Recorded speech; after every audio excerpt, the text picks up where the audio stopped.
ప్రభునందు ప్రియ దేవుని బిడ్డలారా బాగున్నారు కదా. సో నేటి దినం దేవుడు మనల్ని కాపాడే విధానాన్ని గురించి మనం విద్దాం. జాగ్రత్తగా వినండి. పరమగీతాల గ్రంథంలో ఒక మాట మనం చదువుకుందాం. మొదటి అధ్యాయం పరమగీతాల గ్రంథం 6వ వచనం చదువుకుందాం. నల్లని దానని నన్ను చిన్న చూపులు చూడకుడి, నేను ఎండ తగిలిన దానను, నా సహోదరులు నా మీద కోపించి నన్ను ద్రాక్ష తోటకు కావలికత్తిగా నుంచిరి అని చెప్తుంది షోలమితి. అవునా? ఇక్కడ షోలమితి అని అంటే సంఘం, ఆత్మీయ అర్థంలో సంఘం లేక సంఘంలో ఉన్నటువంటి నీవు నేను. అయితే ఇక్కడ చెప్పబడిన మాట ఆమె ఉన్నటువంటి మొదటి స్థితిని జ్ఞాపకం చేసుకుంటుంది. నల్లని దానను అని అంటే నలుపు పాపానికి సాదృశ్యం. తను పరిశుద్ధతను కోల్పోయి పాపం చేస్తూ ఉన్న జీవితంలో ఆమె ఉండింది అని బైబిల్ చెప్తుంది. అయితే ఎందుకు చిన్న చూపులు చూడకుండా అని చెప్తుంది? నేను అనేక శ్రమల్లో నుంచి వచ్చిన దానను, అవునా, ఎండ తగిలిన దానను, నా సహోదరులు నా మీద కోపించి నన్ను ద్రాక్ష తోటకు కావలికత్తిగా ఉంచారు. అయితే ఈ షూలమితిని ద్రాక్ష తోటకి కావలికత్తిగా ఉంచారంట. అయితే ఆమె ఏమంటుందంటే ద్రాక్ష తోట సంఘం కదా. అయితే ఆమె ఏమంటుంది? సంఘాన్ని కాసేటువంటి స్థితిని గురించి మాట్లాడుతుంది. నా సహోదరులు నా మీద కోపించి నన్ను ద్రాక్ష తోటకు కావలికత్తిగా నుంచిరి, అయితే నా సొంత తోటను నేను కాయకపోతిని అని అంటూ కాపుదల లేకుండా పోతుంది. తన జీవిత విధానాన్ని తను కాపాడుకోలేకపోతుంది. అయితే అద్భుతం ఏంటి అని అంటే ఈమె తన జీవితాన్ని ఇరిగిందనమాట. తను నల్లనిదని, తను పాపని, తను అనేక శ్రమల్లో నుంచి వచ్చిందని, అయినా దేవుడు కరుణించి ఏమిచ్చాడు? ద్రాక్ష తోట తన మందకు కాపు కాయముని మరి చెప్తే ఆమె ఏమంటుందంటే తన సాక్ష్యం చెప్తుంది, తను తాను ఒప్పుకుంటుందన్నమాట. ఏమని? నేను నా సొంత తోటని, నా శరీరాన్ని పాపం చేయకుండా కాపాడుకోలేకపోయాను, అపవిత్రమైన జీవితం జీవించకుండా నేను కాపాడుకోలేకపోయాను అని చెప్తుంది. అయితే 8వ వచనం అంటాడు ఈమెను, నారి సుందరి, అది నీకు తెలియకపోయినా మంద అడుగు జాడలను బట్టి నీవు పొమ్ము, మంద కాపరుల గుడారముల యొద్ద నీ మేక పిల్లలను మేపము అని అంటా ఉన్నాడు. దేవునికి స్తోత్రం కలుగును గాక. ఇంకా దానికంటే ముందు 3వ వచనంలో ఆయన అద్భుతంగా మాట్లాడతాడు.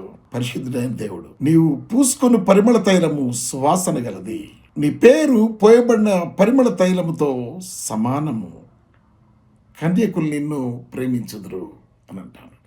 గమనించండి, ఇక్కడ చెప్పబడిన వాక్యంలో ఆమె ప్రభువుని గురించి మాట్లాడుతుంది. 3వ వచనంలో, ప్రభువా, నీవు పూసి కొన్ని పరిమళ తైలము సువాసన గలది, నీ పేరు పోయబడిన పరిమళ తైలముతో సమానము, ఇటువంటి జీవితం కలిగిన నిన్ను కన్యకలు ప్రేమిస్తారు అని అవంటుంది. 4వ వచనం, నన్ను ఆకర్షించుము అని అంటావు. సో ప్రభువా, నన్ను పరిశుద్ధపరిచి నన్ను ఆకర్షించుకో. అవునా? పరిశుద్ధమైన జీవితం, నీతి కలిగిన జీవితం జీవించడానికి నేను ఇష్టపడుతున్నాను, నన్ను ఆకర్షించుము. నేనే కాదు, మేము నీ యొద్దకు పరిగెత్తుకొని వచ్చేదము అని అంటాను. రైట్? ఆమె సాక్ష్యాన్ని అద్భుతమైన రీతిలో చెప్పింది. అయితే కాపుదల గురించి మనం వింటూ ఉంటాం. అవునా? మన కాపుదల మరి ఇళ్ళకు ప్రహరీ గోడలు కట్టుకుంటాం, మన ఆస్తులకి చుట్టూ కంచె వేస్తాం, కానీ ఆ ప్రహరీ గోడ మనల్ని కాపాడలేదు. మనకు కలిగిన సమస్తం చుట్టూ మనం వేసిన కంచె మనకు కలిగినటువంటి దాన్ని కాపాడలేదు. అవునా? ఎందుకు కాపాడలేదు అని అంటే కాపుదల అనేది ఎక్కడి నుంచి వస్తుంది? దేవుని దగ్గర నుంచి వచ్చింది. ఆయనే మనల్ని కాపాడే దేవుడు. నిన్ను కాపాడువాడు కునుకడు, నిద్రపోడు. అవునా? ఫిలిప్పీలకు రాసిన పత్రిక 4వ అధ్యాయం 6-7 వచనాల్లో మనం చదువుకుందాం. ఆయన అంటా ఉన్నాడు, దేన్ని గురించి చింతింపకుడి కానీ ప్రతి విషయంలోనూ ప్రార్థన విజ్ఞాపనల చేత కృతజ్ఞతాపూర్వకముగా మీ విన్నపములు దేవునికి తెలియజేయడి. అప్పుడు సమస్త జ్ఞానమునకు మించిన దేవుని సమాధానము యేసుక్రీస్తు వలన మీ హృదయములకును మీ తలంపులకును కావలియుండును అని అంటా ఉన్నాడు. దేవుని సమాధానం మనకు కాపుదలగా ఉంటుంది. దేవుని సమాధానం మనకు కాపుదలగా లేకపోతే మనకు కలిగినవి మనం కోల్పోతాం. అది ఆరోగ్యమైన, ఆస్తి అయినా, అది డబ్బైనా, ఏదైనా మనం కోల్పోతాం. ఆయన సమాధానం మనకు కాపుదలగా ఉంటుంది. అది ఎప్పుడు కాపుదలగా ఉంటుంది అంటే ప్రతి విషయంలో మనం ఆయన దగ్గర ప్రార్థన చేయాలి. విజ్ఞాపనల చేత కృతజ్ఞతాపూర్వకముగా మన విన్నపాలు దేవునికి తెలియపరచాలి. దేవునికి స్తోత్రం కలుగునుగాక. అప్పుడు ఆయన నీతి మనం అనుభవిస్తాం. ప్రియ దేవుని బిడ్డలారా, గమనించండి, సామెతలు 25:28 ఒక మాట ఉంది. ప్రాకారము లేక పాడైన పురము ఎంతో, తన మనస్సును అణుచుకొనలేని వాడును అంతే అనంది. ఏముంది? ప్రాకారం లేకుండా పాడైపోయిందంట ఒక పురం, ఒక గ్రామం, ఒక ఇల్లు. ఏమైంది? దానికి ప్రాకారం లేదు, ఫెన్సింగ్ లేదు, ప్రహరీ గోడ లేదు. కాబట్టి అనేకమైనటువంటివి ఆ ఇంటి ఆవరణలోకి, ఆ గ్రామ ఆవరణలోకి వచ్చి ఆ గ్రామాన్ని లేక ఆ ఇంటిని, ఆ కుటుంబాన్ని పాడు చేస్తూ ఉన్నాయి. అయితే దేవుని బిడ్డలారు గమనించండి, మరి ప్రాకారం లేక పాడైపోయిన పురము ఎలాంటిదో అలాగే తన మనస్సు, అవునా ప్రియులారు గమనించండి, తన మనస్సును అణుచుకొనలేనివాడు అంతే. ఎలా ఉంటాడంట? ప్రాకారం లేకుండా ఎలా పాడైపోయిందో ఒక పురం లేక గ్రామం, ఒక గృహం, అలాగే తన మనస్సుని ప్రభు వాక్యానికి అనుకూలంగా అణచుకోలేనటువంటి వాడు పాడైపోతాడంట. రైట్? పాడైపోతాడు. అంతేకాదండి, నంబర్స్ సంఖ్యాకాండంలో 32:17 చెప్తున్నాడు, అయితే మా పిల్లలు ఈ దేశ నివాసుల భయము చేత ప్రాకారం గల పురములలో నివసింపవాలని అన్నాడు. సో ప్రాకారం దేనికి సాదృశ్యం? అది దేనికి ప్రాకారం? ప్రాకారం ప్రొటెక్ట్ చేస్తుంది, కాపాడుతుంది, భయం నుంచి, భీతి నుంచి మనల్ని విడిపిస్తుంది అన్నమాట. ఎప్పుడైతే మన మనస్సు ప్రాకారం లాంటి వాక్యాన్ని కలిగి వాక్య ప్రకారం మనల్ని మనం అణుచుకొని వాక్యానుసారంగా మనం జీవించకుండా ఉంటే జరిగేదేంటి తెలుసా? పాడైపోతాం. కాబట్టి మనం ఏం చేయాలట? ఆయన చేత కాపాడబడాలి అని చెప్తుంది. కాపాడేది ఆయన మన తలంపులకి కావలించుతాడు, మన మనస్సుకి కావలించుతాడు. ఎప్పుడు? ప్రార్థనాపూర్వకంగా వాక్యానుసారంగా జీవిస్తూ మనం ప్రార్థించినప్పుడు, మనం విజ్ఞాపన చేసినప్పుడు, కృతజ్ఞతాపూర్వకముగా మన విన్నపాలు దేవునికి తెలియజేసినప్పుడు, అప్పుడు ఆయన సమాధానం మనల్ని కాపాడుతుంది. ప్రియ దేవుని బిడ్డలారా, ఆయన ఇంకా ఏం చెప్తాడో తెలుసా? కీర్తనల గ్రంథం 34:20 ఆయన వాని ఎముకలన్నీ కాపాడును. ఎవరైతే మనస్సుని అణుచుకొని వాక్యానికి తగిన జీవితం జీవిస్తారో వాళ్ళ ఎముకలన్నీ ఆయన కాపాడుతాడంట. యాక్సిడెంట్ అయినా ఏదైనా వాళ్ళ వెముకల్లో ఒకటి కూడా ఇరిగిపోదంట. ఒక్క ఎముక అంటే ఒక నీతిమంతుని ఎముక ఇరిగిపోవడానికి దేవుడు ఇష్టపడ్డు. So God will protect the bone of a righteous person. దేవుడు ఒక నీతిమంతుని మనవి ఆలకిస్తాడు. 34:17 చదువుకుందాం. అక్కడే కీర్తనల గ్రంథం. నీతిమంతులు మొరపెట్టగా యెహోవా ఆలకించును. ఏం చేస్తాడంట? నీతిమంతులు మొరపెడితే, ప్రార్థన చేస్తే యెహోవా ఆలకించును. వారి శ్రమలన్నిట్లో నుంచి, దేనిలో నుంచి? శ్రమలన్నిట్లో నుంచి ఆయన ఆదరిస్తాడు. ఎటువంటి శ్రమలైనా వాటన్నిటిలో నుంచి వారిని విడిపించును. సో విడుదల పొందుకుంటాం.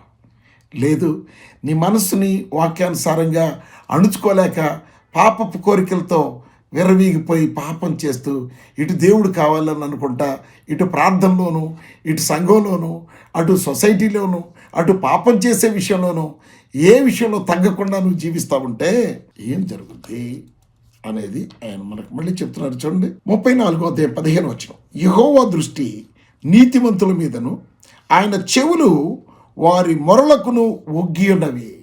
యెహోవా ఎవరిని చూస్తూ ఉంటాడంటే ఆయన కళ్ళతో నీతిమంతుల్నే చూస్తాడంట. ఇంకా ఆయన చెవులు ఆ నీతిమంతుడు ఏది కావాలని అడుగుతాడా అని చెప్పి ఆయన చెవి యొగ్గి ఉంటాడంట. కాబట్టి మనం ఏం చేయాలి తెలుసా? మన మనస్సుని అణుచుకొని వాక్యానుసారమైన జీవితం జీవిస్తూ ఏం చేయాలి? అక్కడే కీర్తన 34:14 చదువుతున్నాను. కీడు చేయటం మానేయాలి. ఏం చేయాలి? ఇతరులకి కీడు చేయడం, ఇతరులకు అన్యాయం చేయడం మానేయాలి.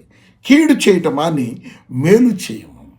నీకు చేతనైన సహాయం చేయి, చేతనైన మేలు చేయము. సమాధానమును వెతికి దాన్ని వెంటాడము. అప్పుడు దేవుడు నిన్ను కాపాడుతాడు, నిన్ను కాపాడుతాడు. 121వ కీర్తన చదువుకున్నట్లయితే అక్కడ అద్భుతాలు ఆవిష్కరించబడతాయి. మనం ఆ భాగాన్ని చూద్దాం. 121వ కీర్తన చదువుకుందాం. సాధారణంగా మనకు సమస్య వచ్చినప్పుడు ఎవరెవరి దగ్గరకు వెళతాం, అవునా?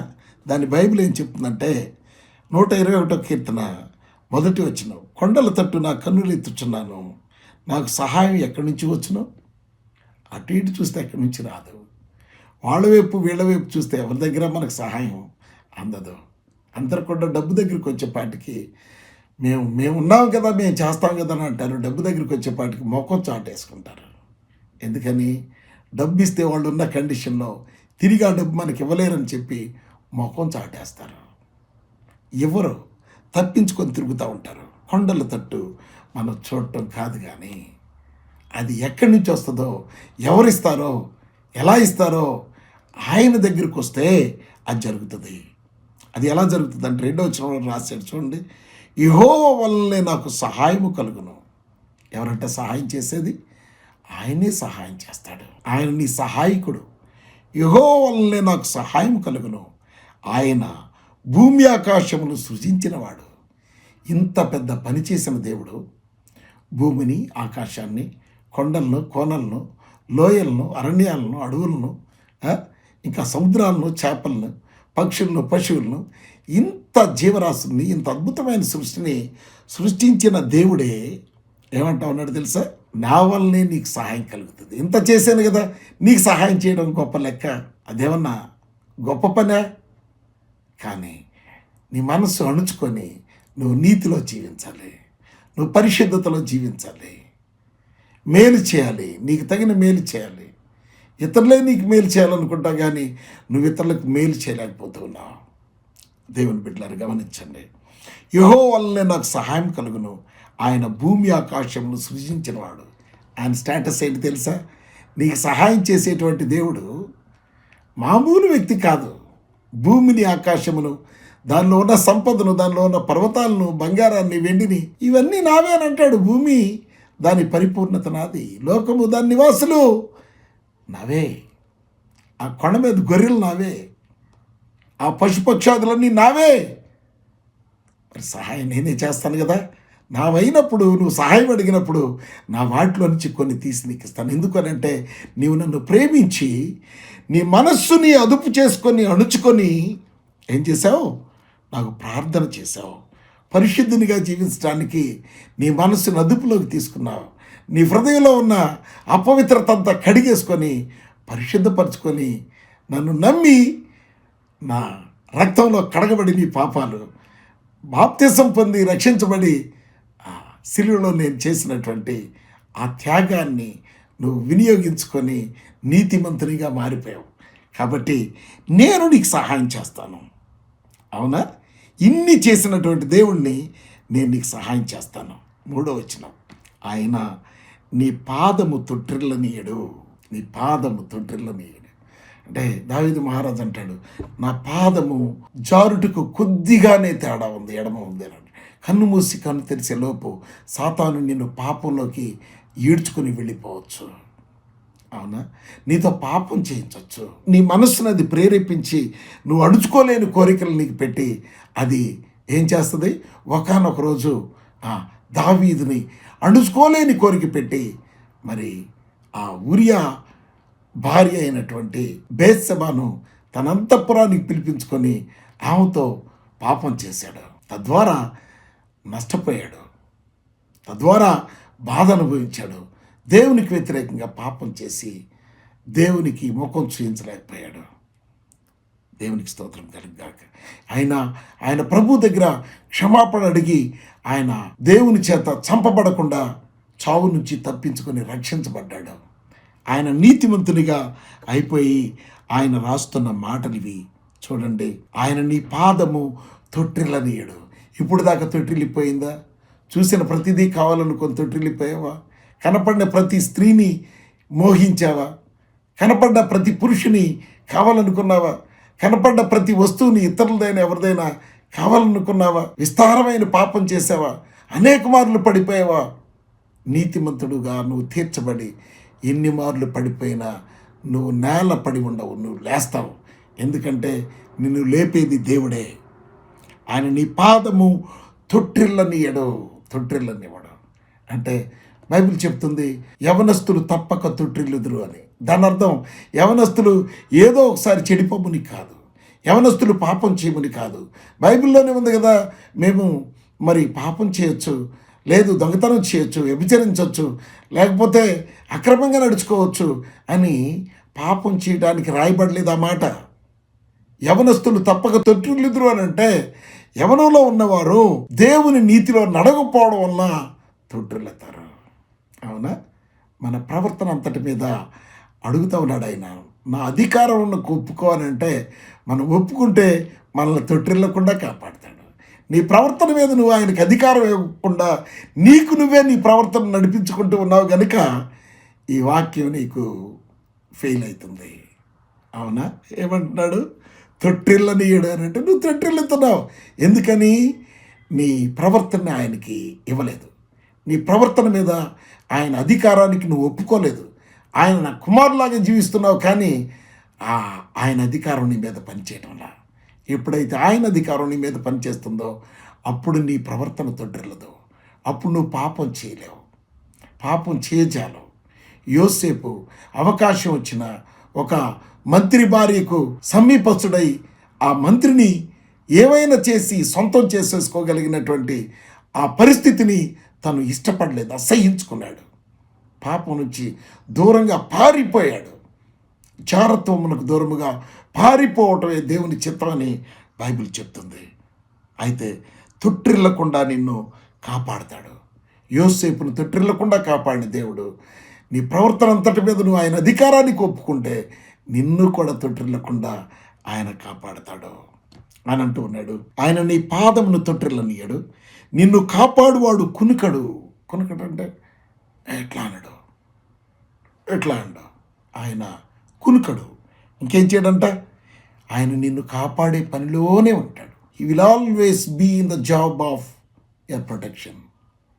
నిన్ను కాపాడే పరిస్థితిలోనే ఆయన కళ్ళు తెరుచుకొని అలా చూస్తూ ఉంటాడు.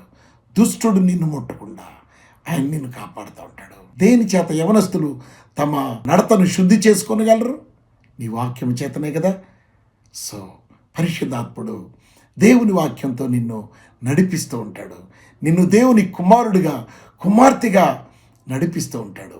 అప్పుడు నువ్వు పాపం చేయవు.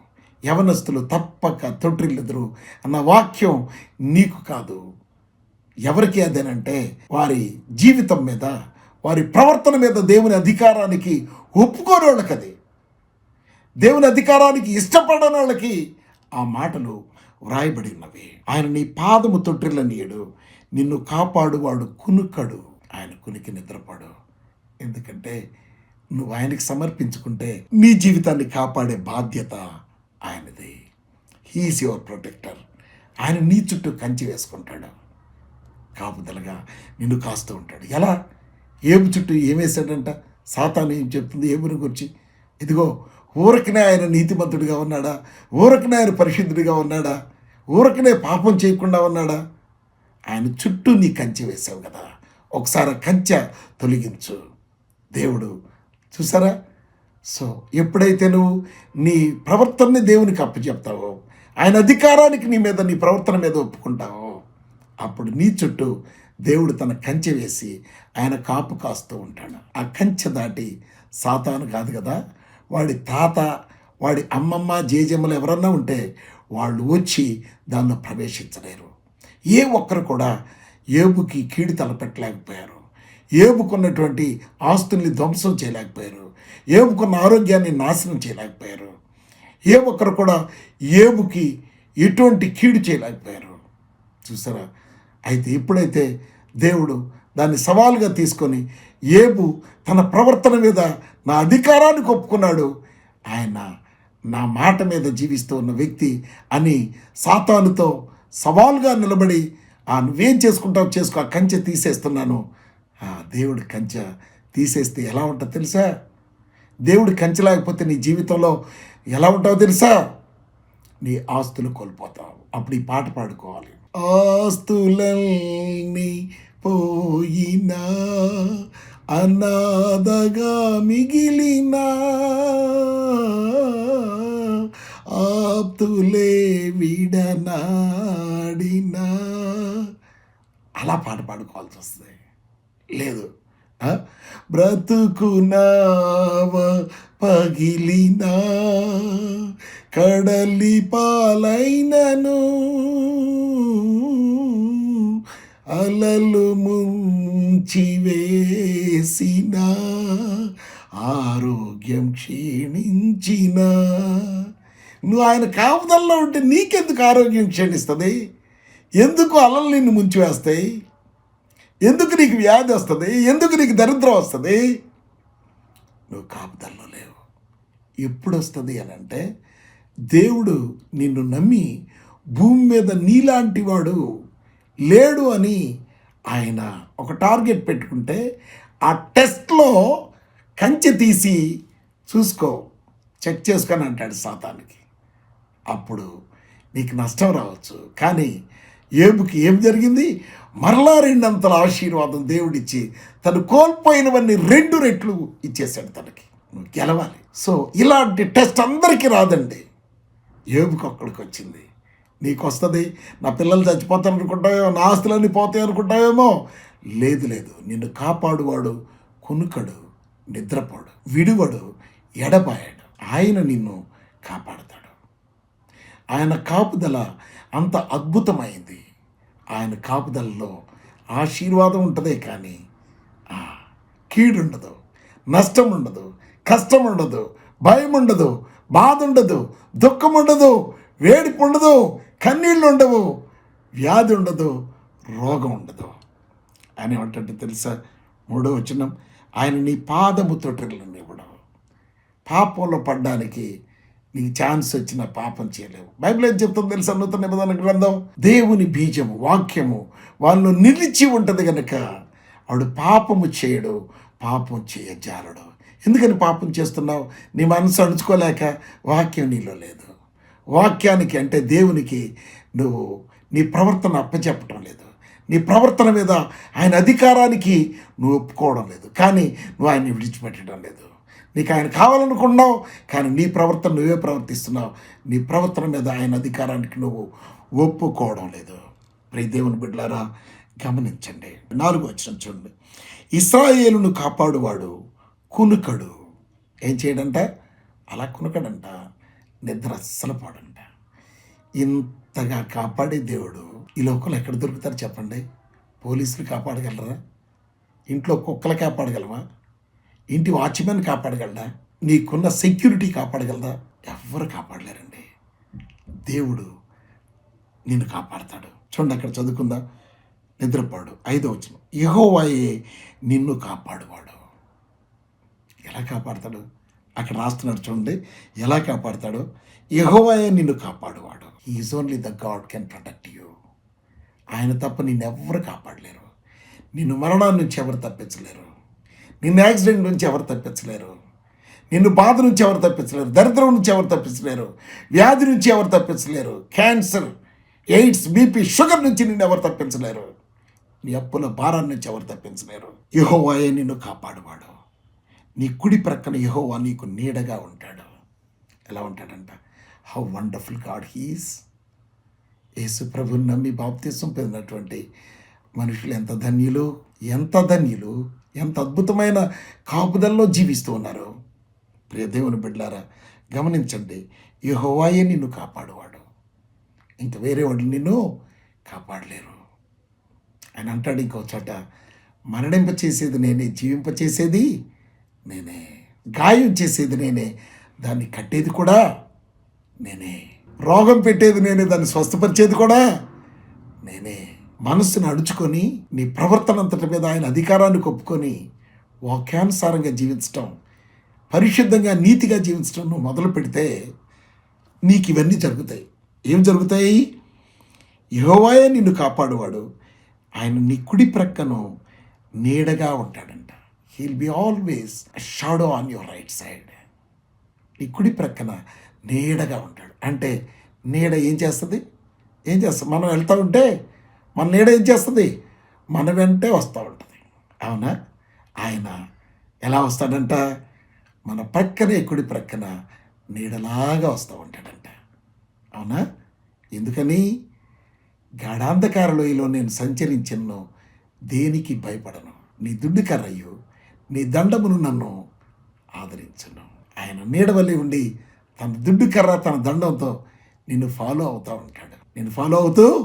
ఉంటాడు. భయపడకము, దిగులు పడకము, జడియకము, నీతో నడుచువాడు యెహోవా. అబ్బా, ఇంత గొప్ప దేవుడు నీతో నడిస్తే లోకంలో ఏది నిన్ను ఏం చేయగలదు? నువ్వు సమస్తాన్ని జయిస్తావు లోకంలో. యేసుతోటివిగాను పోదమా, అడ్డుగా వచ్చు వైరి గెల్వను. మన విరోధిని గెలవడానికి యేసు ప్రభువుతో పాటు మనం టీవీగా వెళ్ళాలి. ఆయన దేవుని కుమారులాగా తండ్రి మనతో వస్తూ ఉన్నాడు. ఎలా వస్తున్నాడంట? నీడలాగా ఉన్నాడంట ఆయన. అవునా? నీ కుడి ప్రక్కన యెహోవా నీకు నీడగా ఉండును.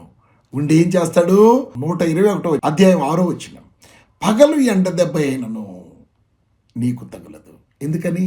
నీ కుడి ప్రక్కన ఉన్నాడు. ఏం చేశాడు? ఇశ్రాయేలీలు ఐగుప్తు దేశాన్ని విడిచిపెట్టి వచ్చేటప్పుడు పగలు దేవుడు వారికి మేఘస్తంభంలాగా వాళ్ళ మీద మేఘాన్ని నుంచి ఎండ దెబ్బ తగలకుండా కాపాడాడు.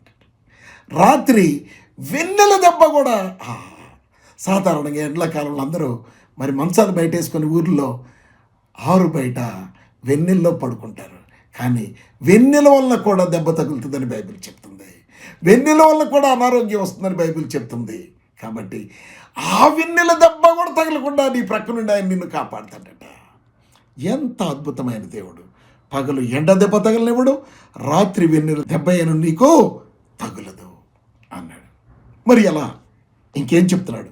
ఏ అపాయము నువ్వు రాకుండా నిశ్చింతగా నువ్వు పడుకోవచ్చు. ఎందుకని? అపాయం వీటి నుంచి వస్తుందా అని దేవుడు నీ ప్రక్కనే ఉన్నాడు. ఆయన కాపు కాస్తూ ఉన్నాడు. ఏ అపాయము నువ్వు రాకుండా యెహోవా నిన్ను కాపాడును. యెహోవా ఏం చేస్తాడంట? కాపాడుతాడు. ఏ అపాయం?